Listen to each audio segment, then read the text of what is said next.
ગઈકાલે તારીખ 21 જુલાઈના રોજ સુરત શહેર એસઓજી પોલીસ તરફથી એવા એક બાતમી આપણને મળી હતી કે એક રાજસ્થાનના એક વ્યક્તિ છે જો અહીંયા આવ્યા છે એમડી ડ્રગ્સ સપ્લાય કરવા માટે. આ બાતમીના આધારે જો પોલીસે વોચમાંથી અને સલાબતપુરાના એક હોટલમાંથી આ વ્યક્તિ જેના નામ છે ચેતનકુમાર સાહુ, જેના 22 વર્ષ ઉંમર છે, એના જો 354 ગ્રામ એમડી સાથે એની ધરપકડ કરી છે. અને આ વ્યક્તિ પાસેથી જો એના વાહનો, મોબાઈલ ફોન આ બધા રિકવર કરવામાં આવેલા.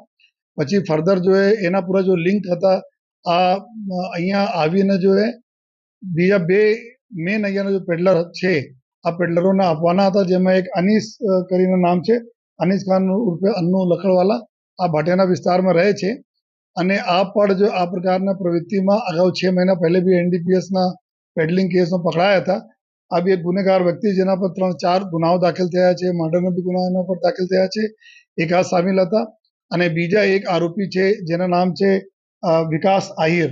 આ બી એના ઉપર બી અહીંયાના હિસ્ટ્રી સીટર અને ક્રિમિનલ વ્યક્તિ છે અને 6 જેટલા ગુનાઓ એના ઉપર બી દાખલ થયેલા છે. જો આ બંનેને બી ધરપકડ કરવામાં આવી છે. કુલ 3 આરોપીઓની ધરપકડ કરવામાં આવી છે. સાથોસાથ બીજા એના જો 7 આરોપીએ બીજા ક્યાંથી और કોણ સાથે સંકળાયેલા છે એના ઉપર તપાસ ચાલુ છે. વિગત એવું છે કે આ વ્યક્તિ જ્યારથી આપણા સુરત શહેર પોલીસને જો પહેલે મુંબઈથી જો ડ્રગ પેડલિંગ ધંધો થતા હતા એના ઉપર જો કાર્યવાહીઓ થઈ, આ કાર્યવાહીને લીધે અત્યારે આ લોકો જો રાજસ્થાનના રસ્તા પકડા છે જો અને રાજસ્થાન વાય તરફથી જો પૂછપરછમાં જાણવા મળેલ છે કે ત્યાંથી કે રૂટ પર કોઈ ડાઉટ નહીં કરે એ માટે ત્યાંથી આ લોકો જો આ રૂટ પકડીને લઈ આવતા હતા, પછી પકડાય છે. અને વધારે પૂછપરછમાં એવું જાણવા મળે કે આ વિકાસ આહિર અને આ જો અનીસ છે આ લોકો અહીંયા જો પાર્લર જો આઈસ્ક્રીમના પાર્લર વગેરે ચલાવે છે, 5-6 પાર્લરો છે.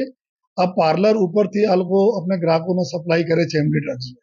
અને સાથોસાથ અમુક જગ્યા આ લોકો એના જો ગ્રાહકો છે એના 2 વ્હીલરમાં બી જઈને અલગ અલગ જગ્યાએ આપતા રહે છે. કે મુખ્યત્વે એવું જાણવા મળેલ છે કે જો પાનના પાર્લરો છે, આઈસ્ક્રીમના પાર્લર છે, ત્યાંથી આપણે ગ્રાહકોને આ લોકો સપ્લાય કરે છે જો તો એના હિસાબથી એક મોટો કેસ સક્સેસફુલ એસઓજી તરફથી કરવામાં આવેલા છે. अब आगे भी અમે લોકો ફર્ધર જઈએ છીએ કે એના લિંક ક્યાં ક્યાં છે, આ ઓર બીજા કોઈને જો થોકમાં સપ્લાય કરવાના હતા, આગળ ક્યાં કોને આપવાના હતા, એના દિશામાં બી પોલીસના કાર્યવાહી ચાલુ છે.